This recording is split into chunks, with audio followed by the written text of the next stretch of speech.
Pemirsa selami kutus rahina ungkuran, ngawit tanggal 17 kantos selai Desember warsa kali tali selikur, makatah penyatusan tali wisatawan domestik utawi wisdom kekantenang rauh ke Bali, ngelintangin udara.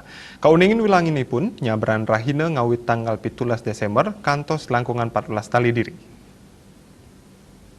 Anut ring data resmi Bandara Ngurah Rai, risampun kebungkahnya nih posko monitoring Natal mewah warsa anyar ring Bandara Ngurah Rai, ketureksain wenten langkungan 100 tali diri dawak tanggal 17 ngantos selai Desember warsa kali tali selikur. Penyatusan tali inucap rauh saking udara makatah ulo ngatus pesawat udara. Penincapan punika taler kejantenang oleh anggo pariwisata seleh tunggalnya nih marketing and event division head GWK Cultural Park Andre. Dani mausang wilangan pengerau wisdom pini akeh kepanggih tatkala libur Natal inggih punika dapat ring tanggal selai Desember luwiri kantos sata 500 dari Raina. Manut Andre wilangan punika sampun ngelangkungin ancang canda sampun ketetapang.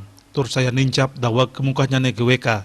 Pemekas ring penguntat wuku wilangan pengunjung kauningin sayan ageng inggih punika kantos siu diri Raina. Selain ring data ngawit tanggal siki kantos 3 likur Desember, wilangan kunjungan ke GWK sampun kantos mekatah petang tali diri pengunjung, baik ketandane nargetang kewentenan wisatawan side munggah kantos kalih dasa tali salami libur Nataru, inggih punika tanggal 4 likur kantos 3 Desember, pengunjung tambis mungguh ring sioda sekutus persen luwiri rauh saking Wisdom Jakarta, Semarang, Surabaya, mewah Yogyakarta, pengunjung cenderau akehan rombongan. Yudi Karnia di Bali Pos nguningaya.